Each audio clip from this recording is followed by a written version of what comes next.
Muy buenas tardes, tengan todos ustedes. Vamos a dar inicio a la cuarta mesa del día de hoy. Sí, muy amable, gracias.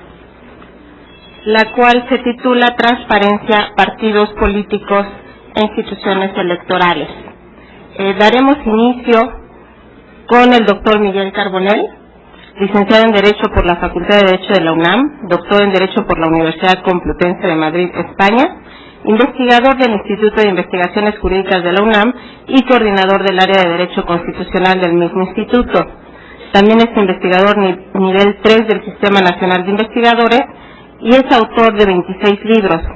Ha publicado más de 310 artículos en revistas especializadas y obras colectivas de México y otras partes del mundo. Ha participado en la coordinación académica de las obras colectivas más importantes de México en materia jurídica, tales como la Constitución Política de los Estados Unidos Mexicanos, comentada y concordada, y los derechos del pueblo mexicano, México a través de sus constituciones. Agradecemos su presencia, doctor Carbonell, y le cedemos la palabra. Gracias, muy buenas tardes. Lamento mucho la hora, que seguramente es una hora incómoda para ustedes. Llevan ya un buen rato aquí sentados y estarán deseando irse a comer. Por mi parte, contribuiré en la medida de mis posibilidades a que se haga lo más rápidamente posible este asunto. ¿Por qué hablamos de transparencia en materia electoral? ¿Por qué advertimos que hay algunas peculiaridades de la transparencia en este rubro del ordenamiento jurídico? Yo creo que hay dos posibles justificaciones que dan sentido y sustancia al objeto de análisis de esta mesa. Uno, por razón del objeto, es decir, por razón de las peculiaridades que presenta el propio derecho electoral, y habrá que ver si existen y si existen cuáles son y qué grado de incidencia tienen en el tratamiento de la transparencia y el derecho a acceder a la información. Y dos, por razón de sujeto. Es decir, en materia electoral concurren una serie de sujetos que eventualmente podrían justificar un tratamiento específico de la materia de acceso a la información en este ámbito del quehacer jurídico. ¿Y qué encontramos en este segundo punto? Por razón de sujeto creo que encontramos claramente dos diversas perspectivas. En primer término, las autoridades electorales, tanto las autoridades administrativas como jurisdiccionales, que creo que no suscitan mayor debate. Es claro que en términos del nuevo párrafo segundo del artículo 6 y concretamente de su encabezado, estas autoridades están, como todas las demás del Estado mexicano y de todos los niveles de gobierno, están sujetas a las exigencias del derecho de acceso a la información. Pero nos encontramos también con los partidos, y aquí el debate creo que merece ser un poco más fino. ¿En qué sentido? En el sentido de que en los dictámenes que sustentaron la aprobación de la reforma para introducir este párrafo segundo del artículo 6, tanto en la Cámara de Diputados como en el Senado, se puso énfasis en que la reforma no concebía como sujetos directamente obligados a atender solicitudes de información a los partidos políticos, pero tampoco cerraba la posibilidad de que el legislador así lo determinara en su momento, haciendo las consideraciones del caso. Es decir, de la reforma constitucional para introducir este párrafo segundo del artículo 6 no se desprende que sea una obligación ex constitutione, esto es, una obligación directamente establecida por el texto constitucional, que los partidos sean sujetos directos. Pero sí puede el legislador, esto sería una obligación de configuración legal, así como hay derechos de configuración legal, sería una obligación de configuración legal, sí podría el legislador establecer esta obligación directa de los partidos.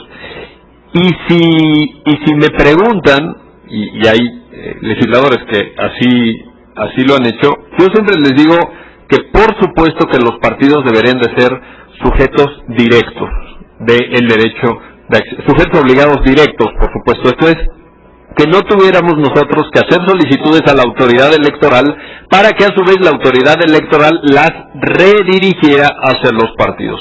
Los partidos claramente son instituciones de interés público, así definidas por el texto constitucional.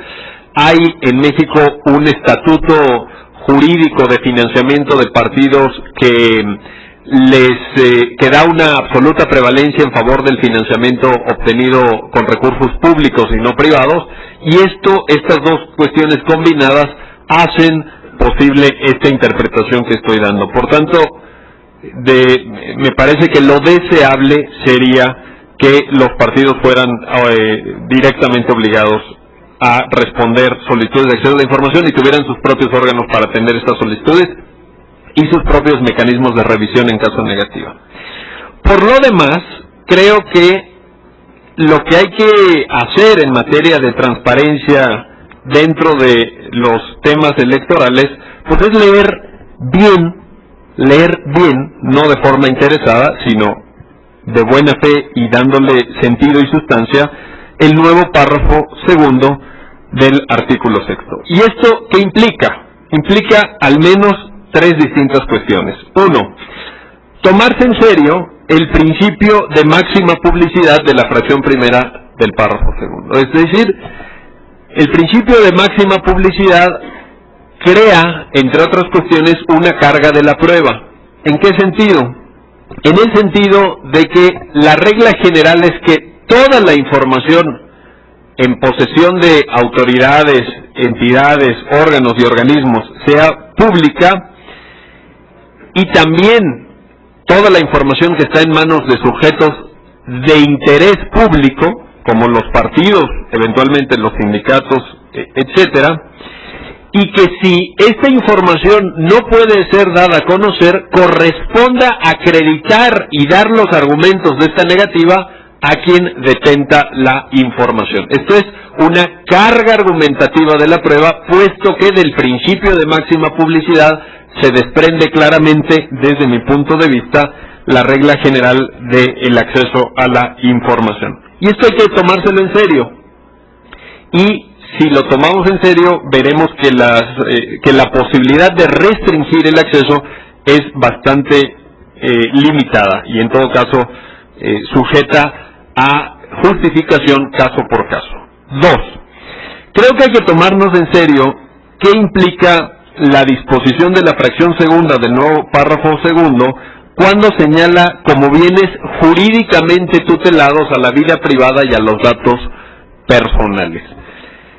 No se configura, desde mi punto de vista, habrá quien sostenga otra opinión, no se configura aquí un derecho fundamental a la vida privada, porque lo que hace lo que hizo el Poder Reformador de la Constitución es simplemente señalar que el legislador deberá proteger estos dos bienes jurídicos de relevancia constitucional, así los llamaría yo, pero no hablaría de un derecho fundamental a la vida privada o de un derecho fundamental a la protección de datos personales.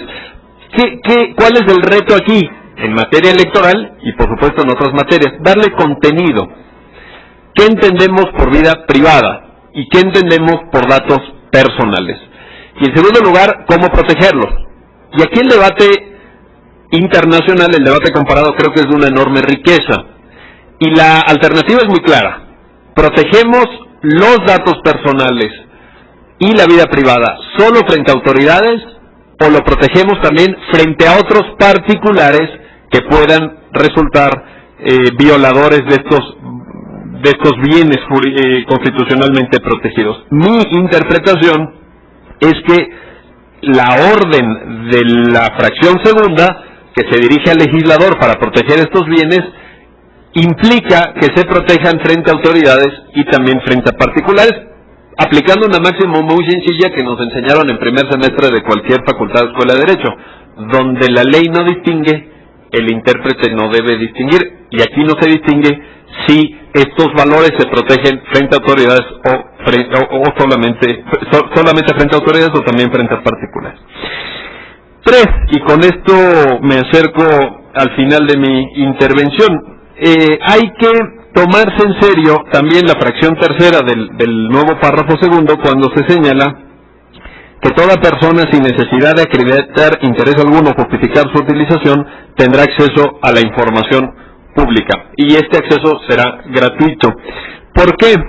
Porque me parece que el mandato de la Constitución bien interpretado no se restringe al hecho de que ya no te pidan credencial o que no te pidan una identificación para darte la información, o que ya no te puedan preguntar para qué la vas a usar, sino que el significado de esta fracción me parece que va más allá y que debemos entenderlo como un principio de universalidad del derecho de acceso, es decir, que toda la información sea para todos, retomando un eslogan muy conocido en materia de derechos humanos. Y en este sentido, yo creo que el argumento, ya para entrar a un caso concreto, yo creo que el argumento que dio la Sala Superior del Tribunal Electoral de la Federación acerca de la no disponibilidad, curiosa vía hermenéutica, de la no disponibilidad de las boletas electorales que fueron solicitadas por algunos ciudadanos y por algunos medios de comunicación, claramente va en contra del significado inmediato de esta fracción tercera. Me parece que esta fracción tercera, insisto, abona o aboga en favor de la universalidad del acceso y que esta construcción argumentativa de la no disponibilidad lo viola. He escuchado, no estuve aquí, pero a través del sistema de transmisión por internet que nos permite seguir los eventos del instituto, escuché desde mi cubículo las intervenciones de la mesa anterior. Entiendo que algunos ponentes dijeron que hizo una buena argumentación el tribunal en este caso de la solicitud de boletas. Desde mi punto de vista no es así.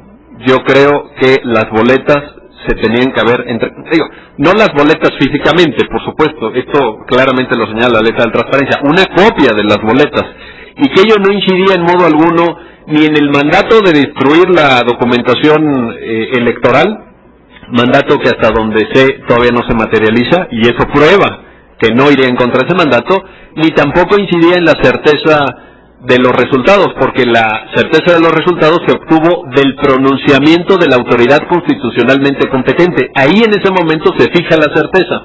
Sin embargo, esto no obsta para que un ciudadano pueda llegar y pedir información. No tengo duda de que los boletos electorales, uno, son documentos, porque dudar de esto ya sería dudar del sentido común, y dos, que deben estar a disposición de quien las solicite en fotocopia. No en vitrina, tampoco directamente, porque son materiales que se tienen que cuidar, que se tienen que resguardar.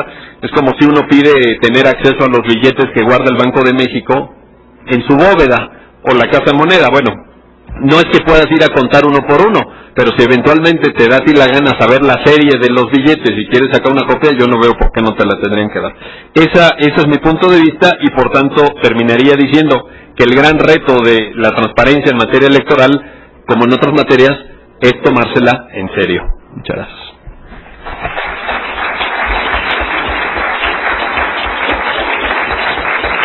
Muchas gracias al doctor Carbonell, que sin duda trae a colación uno de los temas que ha sido materia de debate en muchos foros, porque los partidos políticos no son obligados directos. En la federación no hemos alcanzado niveles que se han dado en entidades, en entidades de la República. Hay legislaciones locales que sí los hacen sujetos obligados directos. Yo creo que nos tenemos que encaminar a que así se reproduzca a nivel de la federación.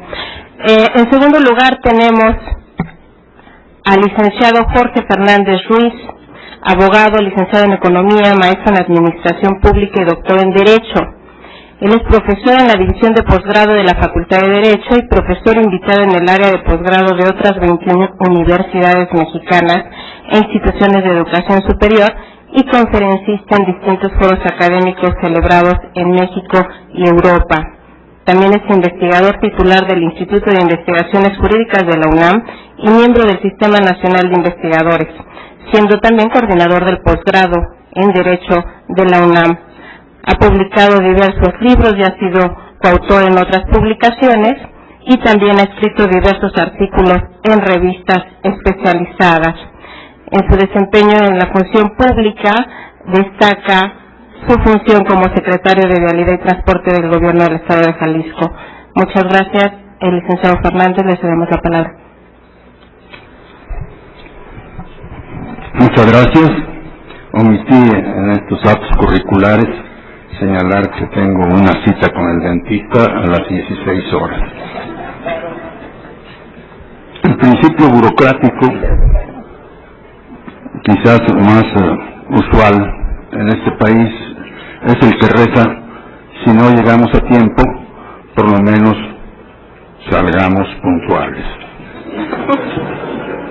Hoy no se va a poder aplicar este principio porque a esta hora ya deberíamos de haber salido. Pero trataremos de abreviar lo más posible y contribuir a que ustedes cumplan su cita con los alimentos en una hora no muy retrasada. Quisiera referirme solamente a un par de aspectos relativos a la transparencia y a las cuestiones electorales.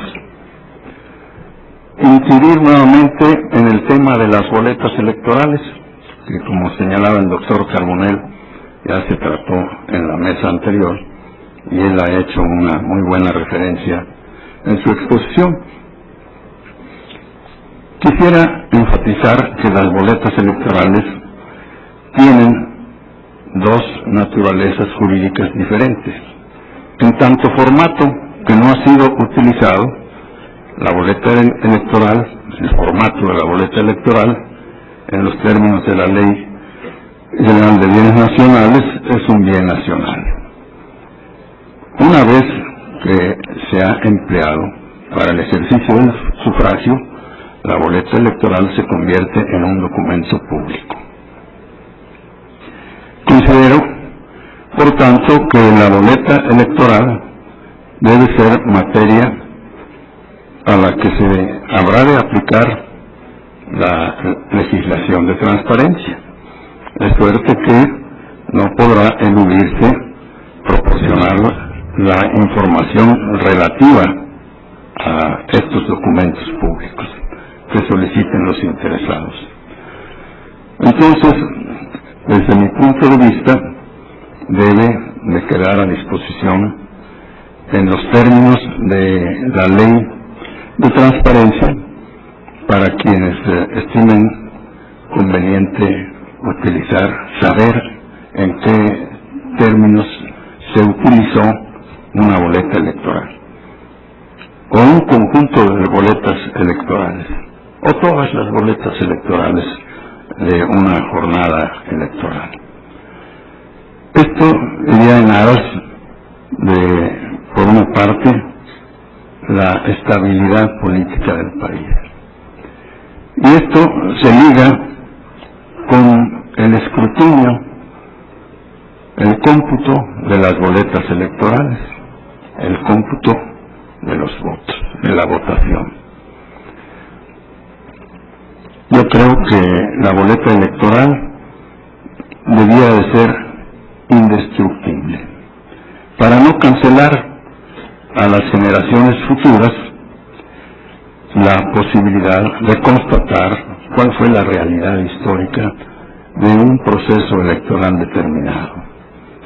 En las condiciones actuales, en los términos actuales de nuestra legislación, las boletas electorales, los documentos públicos, boletas electorales, están condenadas a la destrucción.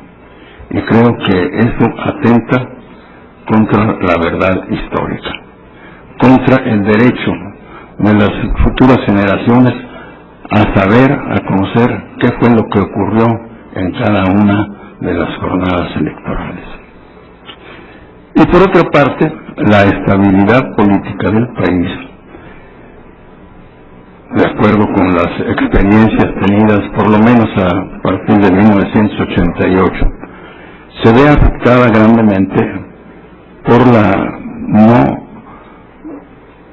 el no recuento de las boletas electorales. De suerte que yo considero que para evitar turbulencias políticas que pueden ser sumamente graves, sería conveniente que en aquellos resultados electorales en que la diferencia entre el que obtuvo el mayor número de votos y quien le siguió en ese orden sea inferior a un porcentaje reducido, podríamos pensar a un 2%.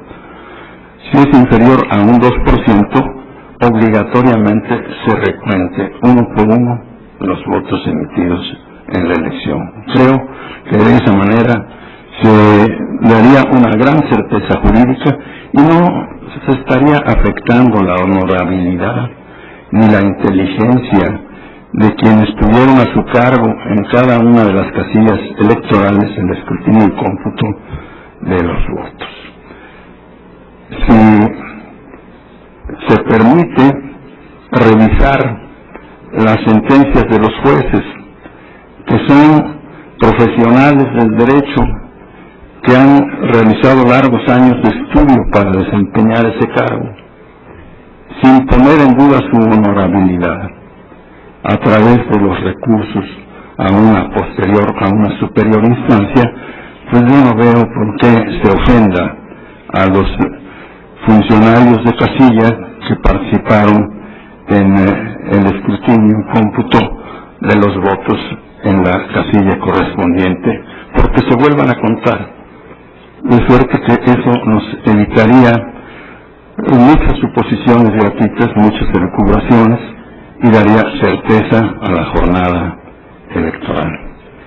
Ese es mi punto de vista. Quise compartirlo con ustedes y me disculpo de no poder disfrutar del placer de acompañarlos más tiempo, pero tengo ese problema moral. Muchas gracias.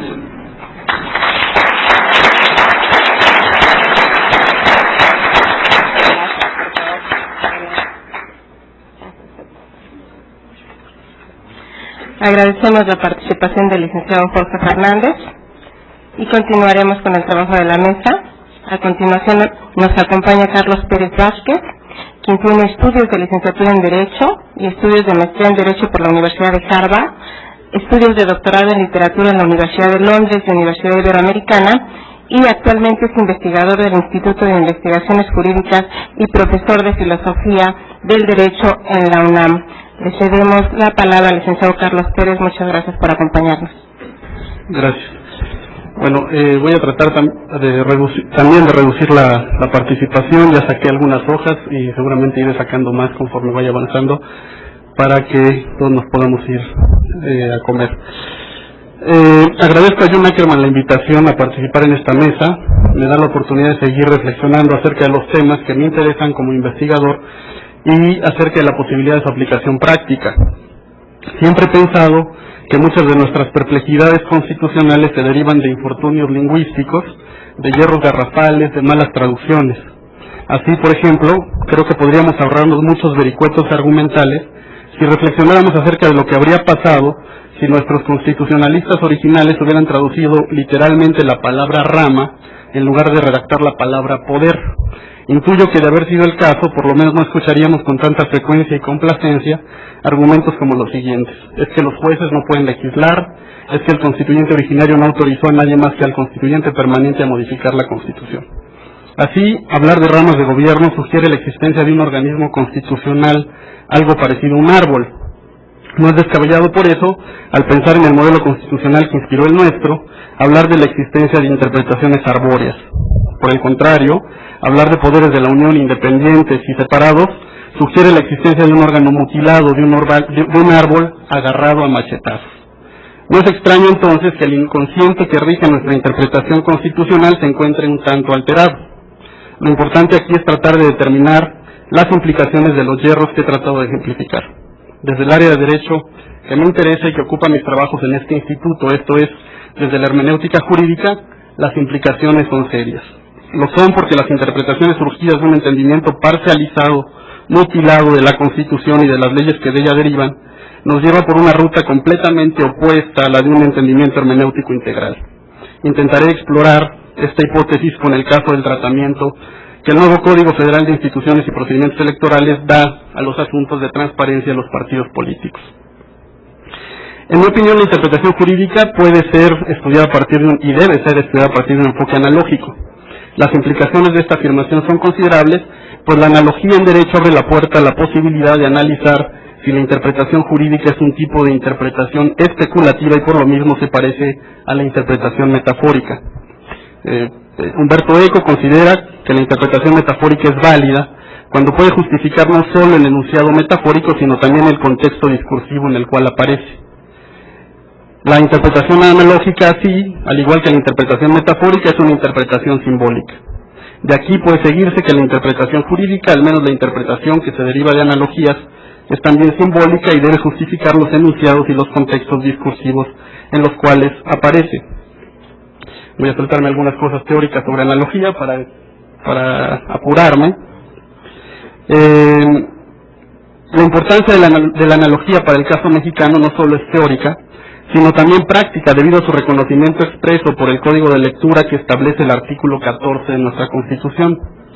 Considero asombroso que a la luz de esa disposición constitucional todavía abramos grandes los ojos y la boca, es decir, nos sorprendamos, casi un siglo después de la aprobación del texto constitucional, cuando alguien nos dice que el derecho en México se puede interpretar. Todo esto puede servir para dar contenido al modelo de interpretación arbórea que pretendo hacer al revisar el tratamiento de transparencia de los partidos políticos en el COFIPE. El parámetro para hacerlo será lo que dispone el principio de máxima publicidad, al que se refiere el artículo 6 de la Constitución Política de los Estados Unidos Mexicanos. Esta decisión parte de la necesidad de saber qué son los partidos políticos, cuál es su naturaleza jurídica. Nos enfrentamos claramente a la necesidad de analogar. Los partidos políticos no se parecen al club donde llevo a mis hijos a nadar, no se parecen a la asociación que me consigue boletos para ir a ver a los partidos de fútbol de mi equipo favorito, que ahora lástima no está en la final. Ni siquiera se parece a mi familia, que ya es bastante disfuncional. En mi opinión, los partidos políticos se parecen más a las entidades de gobierno que a las empresas privadas. De nuevo, esto es tan solo una analogía que lamentablemente, como tantas veces ocurre en derecho, es necesaria porque los legisladores volvieron a dejar pasar una oportunidad de oro para definir con absoluta claridad qué son estos entes extraños que se mantienen con recursos fundamentalmente públicos, pagan nómina, se anuncian en tiempos oficiales del Estado, tienen registros federales de contribuyentes y hacen retenciones fiscales a sus trabajadores, entre otras características. Los legisladores no tuvieron problemas para determinar que ahora los consejeros locales y distritales del IFE son sujetos de responsabilidades administrativas, lo que desnaturaliza la función de supervisión ciudadana al convertirlos en una especie de servidores públicos, pero decidieron no ser tan determinantes para aclarar la naturaleza jurídica de sus partidos. Vayamos al análisis rápido de la nueva legislación, breve. No queda claro por qué no queda claro por qué no se ampliaron los derechos de los observadores electorales. En realidad, los observadores electorales deberían ser reconocidos como los llamados observadores ciudadanos para estar al tanto no solo de los actos de preparación y desarrollo del proceso electoral o de la jornada electoral, sino de todos los que involucran la materia electoral. En este sentido, creo que el artículo 5, fracción 4 del nuevo COFIPE no abona la transparencia. No queda claro por qué el nuevo código no determinó expresamente que todos los documentos en poder de todas las autoridades electorales son públicos. Un poco siguiendo la línea de lo que decía Miguel hace un momento. Por su parte, el artículo 23 del nuevo código dispone lo siguiente: los partidos políticos, para el logro de los fines establecidos en la Constitución Política de los Estados Unidos Mexicanos, ajustarán su conducta a las disposiciones establecidas en el presente código. El Instituto Federal Electoral vigilará que las actividades de los partidos se desarrollen con apego a la ley. Este artículo parece una afrenta a los afanes de transparencia. Eso parece porque prohíbe la aplicación de leyes federales en materia de transparencia para el caso de los partidos políticos. No sobra mencionar que este artículo candado no tiene sustento en la Constitución Federal, ya lo decía Miguel hace un momento, pues el texto fundamental no establece una base específica para sujetar a los partidos políticos a un régimen de transparencia exclusivo. El abuso perpetrado por medio de la aprobación del texto del artículo 23 se enfatiza con lo que dispone el artículo 41 de la nueva ley electoral. Los leo. Toda persona tiene derecho a acceder a la información de los partidos políticos de conformidad con las reglas previstas en este código y las que en lo conducente resulten aplicables conforme al reglamento del IFE. Tal como lo mencioné, de la lectura de los artículos 6 y 41 de la Constitución no se desprende ningún privilegio para que los partidos políticos, que son entidades de interés público, se sujeten a las normas ordinarias en materia de transparencia. Por supuesto que los partidos políticos están obligados a cumplir con las disposiciones que el Código les impone. Y esto es, creo yo, un candado. Desde un punto de vista constitucional, también resulta anómalo que el artículo 42 del COFIPE establezca un catálogo acerca de lo que se considera información pública de los partidos políticos, que es mucho más detallado que la expresión contenida en el artículo 6 de la Constitución, que, usando una analogía, debería ser el artículo que orientara la interpretación de este artículo 42. Creo particularmente grave que en este caso no se establezca más claramente la posibilidad de poder conocer a detalle la forma en la cual los partidos políticos toman decisiones financieras y administrativas fundamentales, es decir, cómo se endeudan, con qué motivo, cómo prefieren a ciertos proveedores por encima de otros, si llevan a cabo o no licitaciones, por ejemplo. El artículo 44 del COFIPE contiene muchos puntos flacos y quizás una explicación de nuestra vida pública. Entreveo dos puntos flacos. Por una parte, el que constituye la prohibición de que los ciudadanos tengan acceso a las encuestas ordenadas por los propios partidos, pero pagadas con las prerrogativas que se generan con recursos fiscales. Por la otra, que es quizás más grave, la permisión para que los afiliados, dirigentes, candidatos y precandidatos de los partidos decidan qué información sobre ellos debe considerarse pública y qué información sobre ellos puede considerarse confidencial o debe considerarse confidencial. Este punto flaco es también la explicación acerca de lo que entendemos por vida pública a la que me refería. Parece que los partidos políticos son clubes privados y esto no puede estar más en contra de su naturaleza. Para que un elector pueda decidir acerca de la opción electoral de su preferencia, es indispensable contar con información amplia y cierta acerca de las personas que se presentan como candidatos, así como de las personas que participan en su selección como candidatos. Esa información es la más preciada para un elector con ganas de verdad de ejercer su derecho. El elector debe tener acceso al expediente completo del ciudadano que pretende ejercer un cargo de representación pública. De otra manera, lo que se pide al votante es la emisión de un cheque en blanco en favor de candidatos. La única ventana de oportunidad que se presenta en relación con este asunto consiste en la obligación que tiene ahora el Consejo General del IFE para definir lo que son datos personales en el reglamento que deberá aprobar con motivo de la nueva legislación. En todo caso, es en el artículo 46 del nuevo COFIPE donde el mejor ejemplo de la afectación que la nueva legislación tiene en materia de transparencia se puede encontrar. Este artículo tiene una base constitucional, su base constitucional en el artículo 41, base 1. Leo el 46.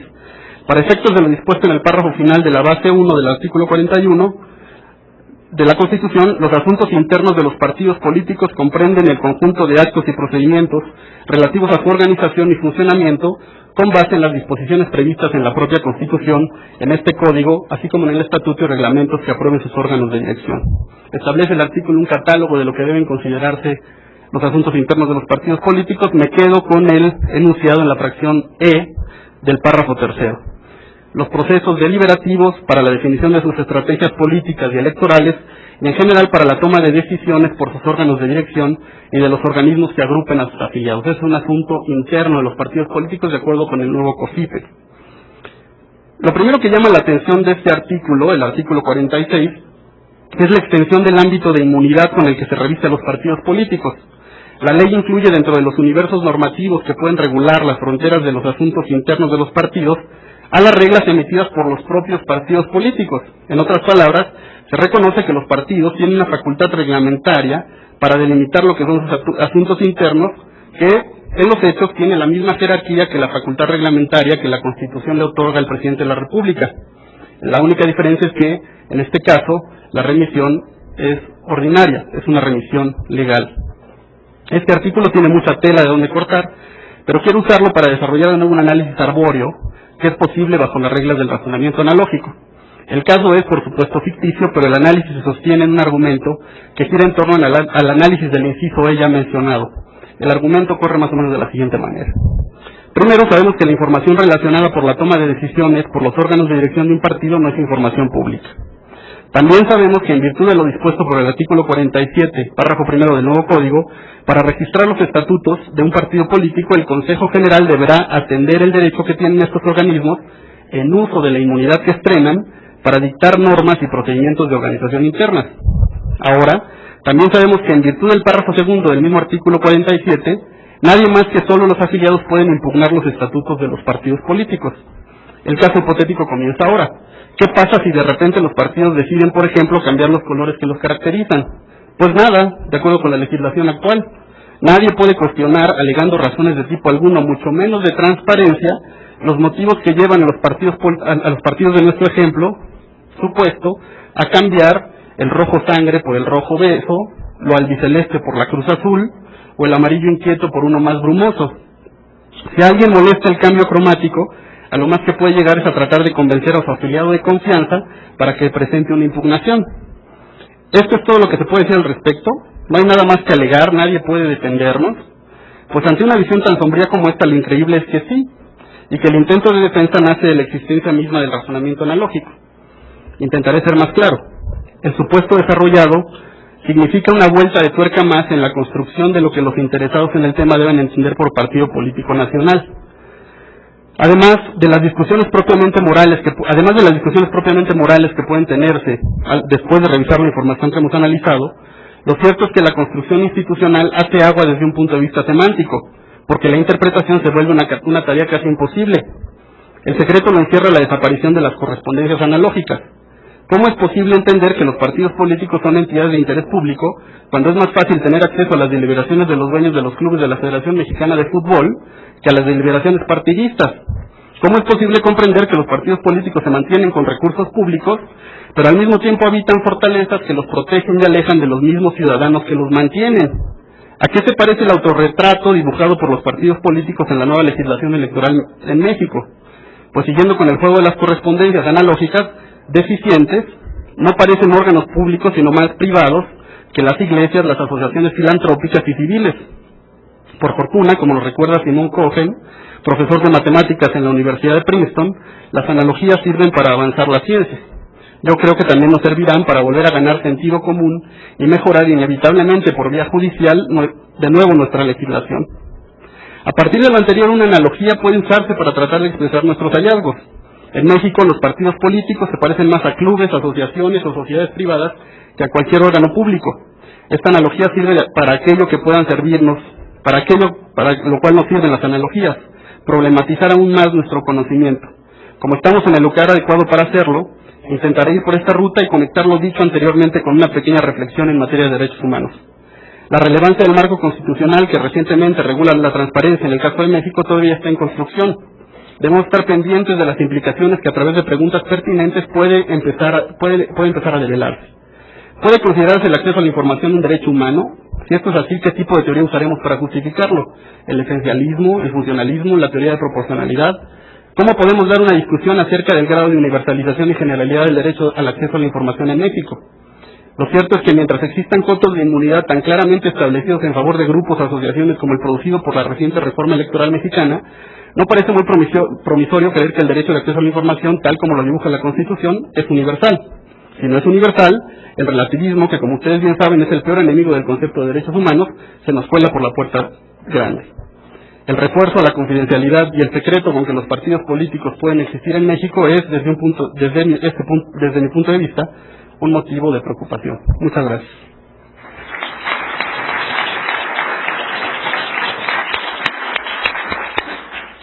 Muchas gracias al licenciado Carlos Pérez, que trae a colación el tema de lo complicado que resulta con la nueva legislación acceder a la información de los partidos políticos y con ello desconocer lo que sucede al interior de la vida interna de estos, lo que seguramente se discutirá posteriormente. A continuación tenemos con nosotros al licenciado Netzaí Sandoval Ballesteros. Él es abogado de la Facultad de Derecho de la Universidad Nacional Autónoma de México, ha realizado estudios de economía y es experto en derecho electoral, fiscalización, rendición de cuentas, transparencia y políticas públicas. Tiene amplia experiencia tanto en la administración pública como en la investigación académica. Se ha desempeñado profesionalmente en el Instituto Electoral del Distrito Federal, el Gobierno del Distrito Federal, la Convención Nacional Hacendaria y la Facultad Latinoamericana de Ciencias Sociales. Actualmente labora en el Instituto Electoral del DF, donde está desempeñado como asesor del consejero presidente y director de la Unidad de Comunicación Social y Transparencia. Gracias, Netzaí, por acompañarnos. Te cedemos la palabra. Muchas gracias. Gracias a todos por acompañarnos también y gracias al doctor John Ackerman por su invitación a participar. Bueno, el derecho de acceso a la información en la materia electoral. Yo quisiera abordar estos temas actuales de los que se han estado hablando en esta mesa, pues desde una perspectiva, por supuesto, jurídica. Más adelante analizaremos, por ejemplo, la resolución del Tribunal Electoral del Poder Judicial de la Federación que negó el acceso a las boletas electorales, pero quisiera comenzar haciendo una reflexión sobre, digamos, la filosofía que explica el derecho de acceso a la información, que, bueno, desde mi punto de vista, y digamos, no solo yo, sino muchos autores sostienen, pues que es evidentemente el liberalismo, ¿no? El liberalismo como una doctrina política, no estrictamente el liberalismo económico. Pero en ese sentido, es muy curioso notar que en nuestro país, el Estado mexicano, en algunos momentos adopta una postura, digamos, liberal, en el sentido de que el derecho de acceso a la información se refiere únicamente al Estado. ¿Por qué? Porque la doctrina liberal es una doctrina que sostiene que lo que se tiene o de lo que se trata el derecho es de limitar al Estado para garantizar los derechos de los individuos. Entonces, el Estado tiene que, sí, limitarse. Por eso se opone abiertamente al Estado absolutista. Pero entonces el liberalismo concibe como al gran enemigo al Estado, y el único que puede violar o que comete injusticias o que puede lesionar los derechos de las personas, pues sería el Estado. Entonces, digamos, esto explica por qué de entrada o por qué originalmente este tipo de derechos de acceder a la información pues se piensan o se desarrollan, se crean en las leyes pensando en acceder a la información que detenta el Estado, no los particulares. Y evidentemente esto es una justificación para decir que, por ejemplo, organizaciones de particulares como los partidos políticos o los sindicatos o las empresas no pueden o no estarían sujetas a estos derechos. Entonces, por un lado, nuestro digamos, marco jurídico es liberal, ¿no? Pero también el desempeño de nuestras autoridades gubernamentales en ciertos momentos es muy antiliberal. Y este es el otro caso del que se ha hablado en esta mesa, que es el acceso a la información contenida en las boletas electorales. En ese caso sí hay, incluso les comento, el IFE, por ejemplo, en su resolución en la que negó el acceso a la información contenida en las boletas electorales, argumentaba cuestiones hasta de seguridad nacional.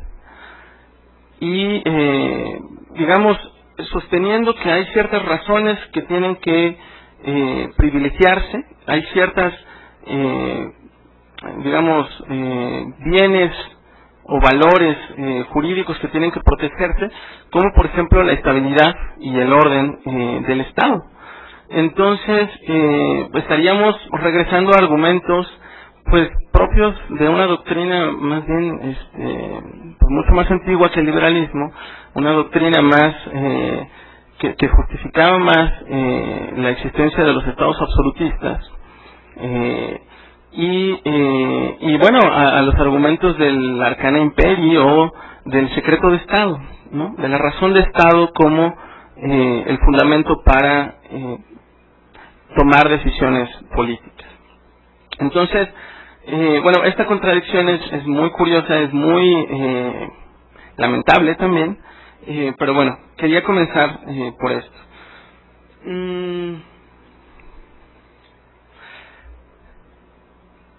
Bueno, mi tema, o el tema que más me interesa platicar con ustedes, compartir con ustedes, es esta cuestión sobre las resoluciones, los argumentos que se han esgrimido por las autoridades electorales, incluso por la Suprema Corte de Justicia, para pues no garantizar el derecho de cualquier persona a conocer la información que contienen las boletas. De entrada, habría que señalar que cuando la ley de transparencia entró en vigor en el año 2002, entró en vigor una norma que contiene el principio de máxima publicidad y que sostiene que todos los documentos que están en posesión del Estado son documentos públicos. Y bueno, evidentemente, solo por excepción, algunos documentos se pueden considerar reservados o confidenciales. Entonces, es muy preocupante estudiar cuáles son las razones que los órganos del Estado utilizan para negarle a los ciudadanos, no a uno, no al que pidió la información, sino a todos, el derecho de conocer los paquetes y las boletas electorales. De entrada, habría que señalar que es un tema de información y de transparencia, de información, por cierto, de información veraz, que es algo que no se menciona comúnmente. Es cierto que hay información ya a la mano de los ciudadanos. Cualquiera que quiera conocer la versión oficial, la versión del Estado, la puede conocer a través del IFE, ¿no? Todos podemos saber cuáles son los resultados oficiales. También, más bien, la conocimos en última instancia por el Tribunal Electoral, al pronunciarse sobre la elección presidencial. Pero entonces, nosotros lo que sabemos es lo que el Estado cree que debemos saber, lo que el Estado considera que necesitamos saber. Si a nosotros se nos ocurre que en esas boletas hay información extra, no la podemos conocer. Eso es lo que ha resuelto todas las instancias que han intervenido en la materia, bueno, a excepción de la Suprema Corte, que en realidad no se pronunció sobre el fondo del asunto, únicamente dijo que se trataba de derecho electoral y que por lo tanto no podía o no le compete a la Suprema Corte resolver estos asuntos. Pero bueno, de hecho fue una discusión muy intensa en la Suprema Corte porque 5 de los 11 ministros no compartían ese criterio y sostuvieron que en realidad no era un tema de derecho electoral, sino un tema de un derecho humano, que es el acceso a la información.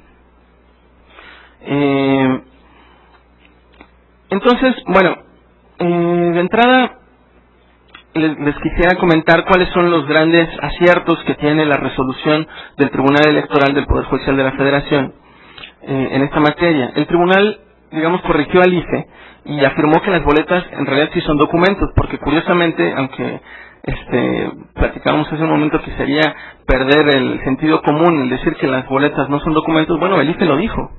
El IFE decía que no eran documentos, que tenían una naturaleza jurídica distinta.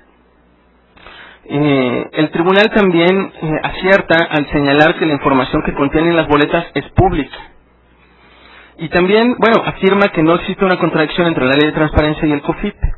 Sin embargo, hay graves errores en la resolución del Tribunal Electoral, que fueron precisamente los que le permitieron o le llevaron a concluir con una negativa de acceso a la información. El tribunal de entrada no cita un antecedente, un precedente del propio Tribunal Electoral, aunque de la integración anterior, en la que expresamente se permitía conocer a la ciudadanía las boletas electorales.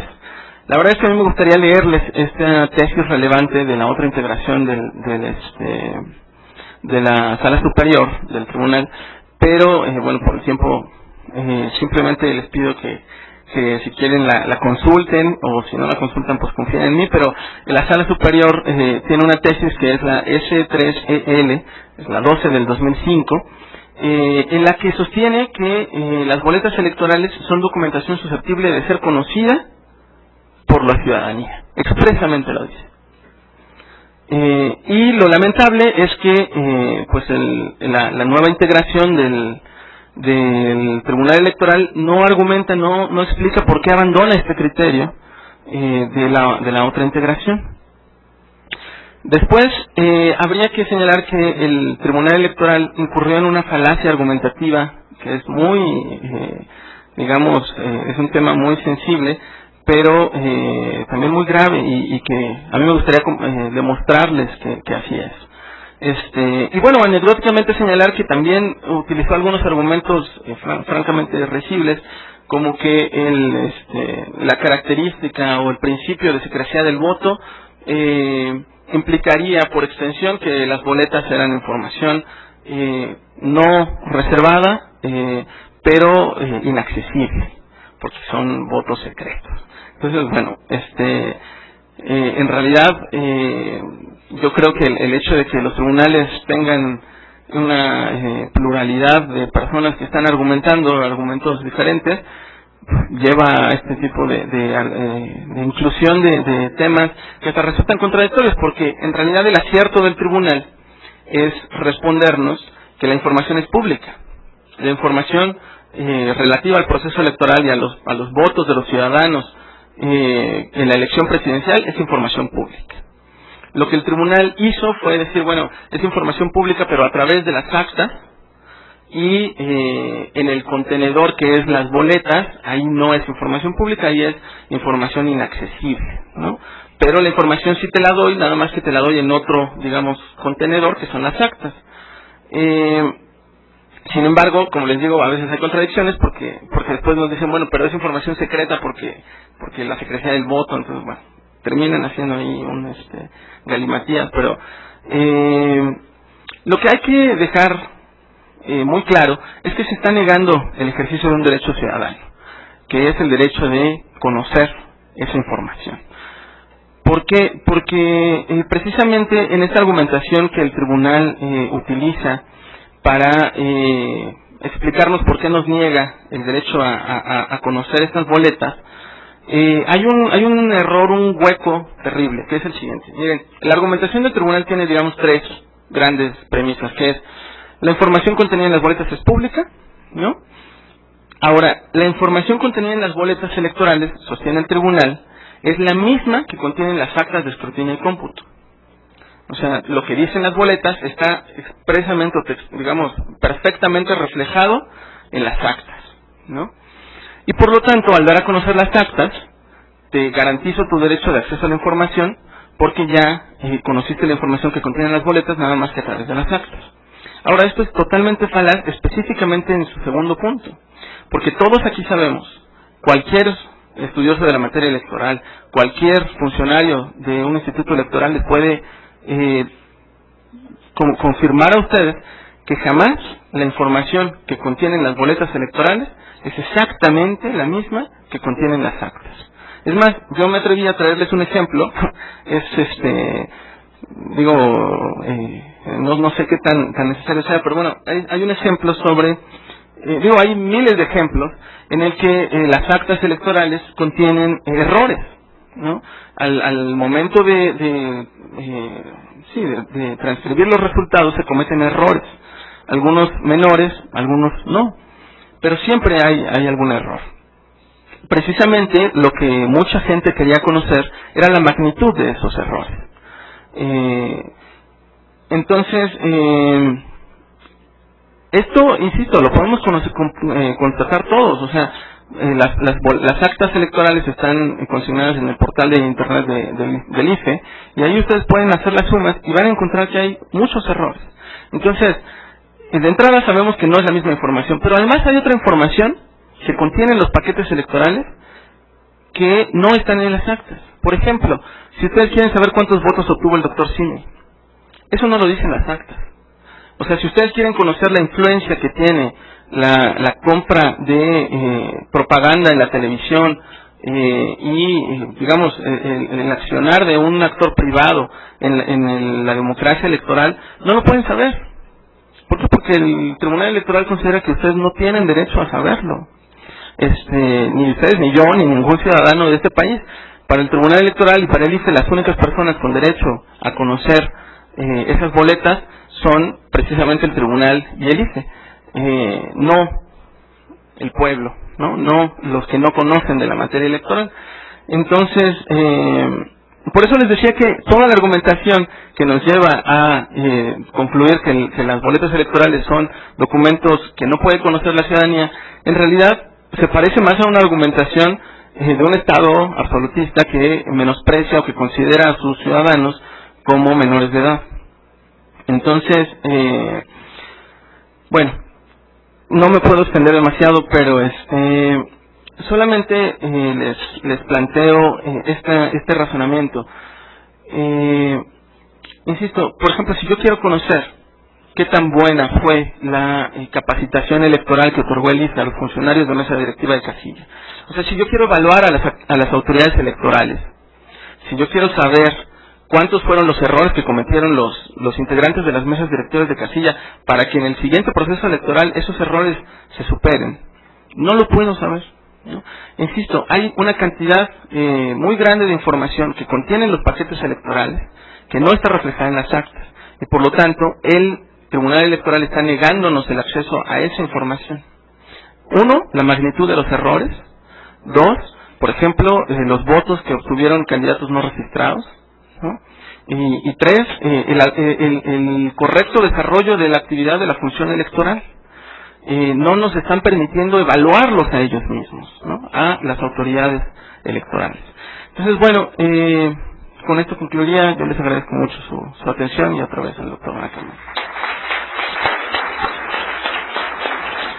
Gracias al licenciado Netzai por comentarnos respecto a la exigencia también a los órganos electorales en su actuación, la transparencia que debe de ser intrínseca a la actuación de los órganos electorales. Entraremos directamente a la sesión de preguntas y respuestas. Cedo la palabra al doctor Miguel Carbonell, por favor. Mucho gusto, muchas gracias a la presidenta de la mesa. Pues llegaron varias preguntas pese a la hora. La primera de ellas, Edgar Córdoba pregunta si es lo mismo, si son sinónimos entidades de interés público e instituciones públicas. No. Desde mi punto de vista, entidades de interés público tiene un alcance más amplio que instituciones públicas. Esto es, puede haber entidades de interés público que no sean instituciones públicas entendidas como órganos del poder o como poderes públicos. El mismo Edgar Córdoba me hace una pregunta por ausencia de don Jorge Fernández, pero bueno, yo respeto mucho a mi maestro y no quisiera contestar en su nombre. Sin embargo, empata con una de Rubén Fuentes. Si los partidos políticos fueran sujetos directamente obligados, ¿ante quién correspondería interponer los recursos de revisión en contra de las negativas de acceso? Aquí hay varias opciones. Una es que cada partido político tuviera, como lo tiene cada órgano de poder público, su propia vía para conocer de estos recursos y sus órganos dotados de autonomía, independencia, etcétera, etcétera, tal como lo señala la fracción cuarta del sexto. O también creo yo que el legislador podría crear un órgano encargado de conocer de los recursos de revisión de todos los partidos, y de esa forma podría lograrse una mayor profesionalización y una respuesta más veloz desde mi punto de vista. El propio Rubén Fuentes dice qué tan legítimas serían las respuestas que los partidos políticos le darían a los ciudadanos. Bueno, yo no sé si serían legítimas o no, y ni siquiera sé si la legitimidad sea un tema que haya que traer a cuenta.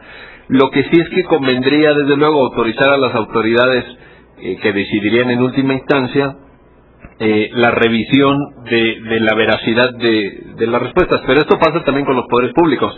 ¿Cómo sabes que el presidente Calderón gana 141,625 pesos, según dice la página de internet de Presidencia? No lo sabes. Aquí hay una presunción de veracidad y hay mecanismos que, si te hacen sospechar fehacientemente que esa información es falsa, te permiten activar un mecanismo de verificación. En el caso de los poderes públicos de la Administración Pública Federal, el IFAI tiene facultades para constituir in situ a uno de sus comisionados y verificar los archivos correspondientes. En este caso sería la nómina o los depósitos bancarios. ¿Cómo podrían los partidos políticos proteger sus datos personales? Rubén Ramos López. A ver, yo no sé si los partidos políticos tengan datos personales, porque los datos personales, perdónenme ustedes, pero ya es la hora, los datos personales corresponden a las personas, y por tanto yo no sé si hay información sensible. Por ejemplo, los partidos políticos, supongo yo que no tienen preferencias sexuales. Otra cosa es que la tengan los militantes, por supuesto. ¿Es correcto llamarles boletas electorales después de que han sido utilizadas por un ciudadano para emitir su voto? Yo creo que sí. Pregunta Santos Barajas. Yo creo que sí. ¿Qué consecuencias, pregunta Alma Jaimes, puede atraer en el proceso de construcción democrática que prevalezcan criterios de evidente opacidad en las actuaciones de resoluciones emitidas por el órgano electoral? toda vez que este precedente de negar el acceso a información electoral obedeció más a intereses políticos sobre el derecho ciudadano. A ver, aquí hay dos cuestiones. Primero, creo sinceramente que hay decisiones desafortunadas en el ámbito del acceso a la información, pero para ser completamente objetivos, creo que hay que reconocer que hemos avanzado muchísimo. Porque este debate sobre el acceso a las boletas simplemente era inimaginable en el año 2000, inimaginable en 1994 y por supuesto inimaginable en 1988. Entonces, algo hemos avanzado. Falta mucho, por supuesto, pero hay que reconocer que el hecho mismo de que estemos debatiendo esta resolución del Tribunal Electoral, de que se confronten los buenos, los malos argumentos, etcétera, supone un avance. Y de que hoy tengamos un texto constitucional para oponerle a estas resoluciones. Es decir, a la luz del texto constitucional te equivocaste por 1, 2, 3, 4 y 5. Aquí está. Y esto lo tenemos y no lo teníamos. Por tanto, sí es un avance. Y ya para terminar, señalar, porque lo escuché varias veces y además Carlos al final de su intervención algo mencionó, y quiero ser muy claro en esto. El derecho de acceso a la información es universal por cuanto hace al sujeto titular del mismo. Y de ello no deberíamos de tener ninguna duda. No es un derecho ciudadano. Sé que a veces se sustituye la expresión derecho fundamental por derecho ciudadano, pero no tengan duda de que el titular del derecho de acceso es un titular universal. ¿Qué hubiera pasado? Y lo subrayo porque tenemos una vena nacionalista muy marcada. ¿Qué hubiera pasado si el solicitante de acceso a las boletas hubiera sido una institución pública o financiada públicamente de los Estados Unidos, pongamos? Una ONG financiada por el Departamento de Estado del gobierno de los Estados Unidos. Yo estoy seguro que más de uno hubiera brincado.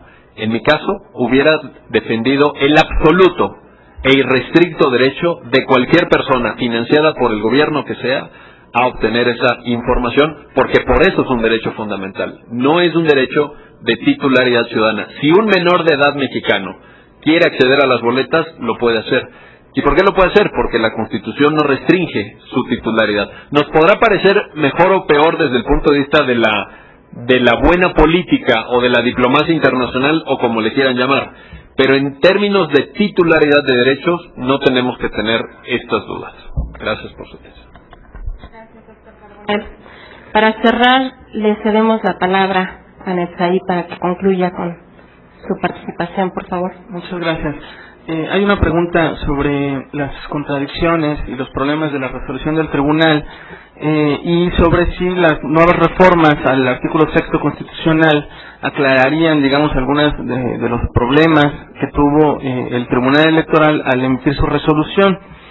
De entrada, yo les diría que sí, la reforma al 6 constitucional ayuda a clarificar la importancia del derecho de acceso a la información, pero también algo que nos señalaba el doctor Carbonell, el que digamos, las autoridades electorales están sujetas, tienen que garantizarnos el acceso a la información. Eso la Constitución no nos lo decía expresamente antes, ahora sí.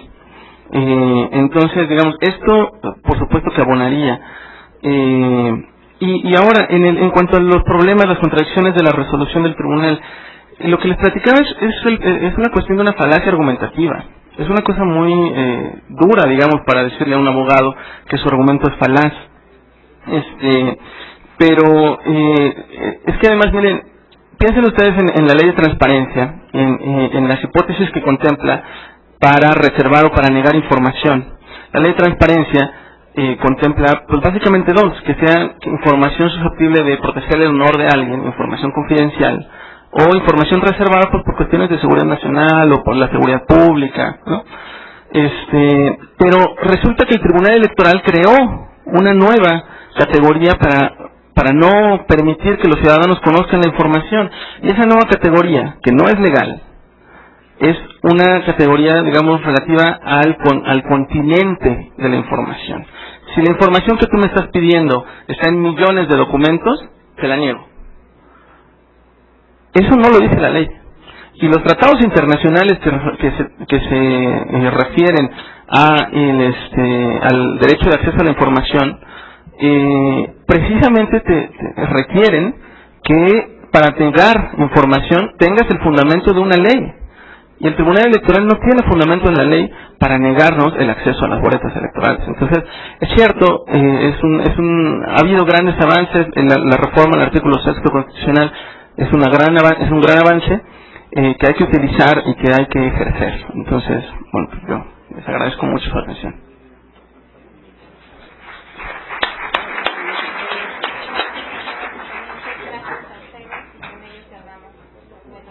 Gracias.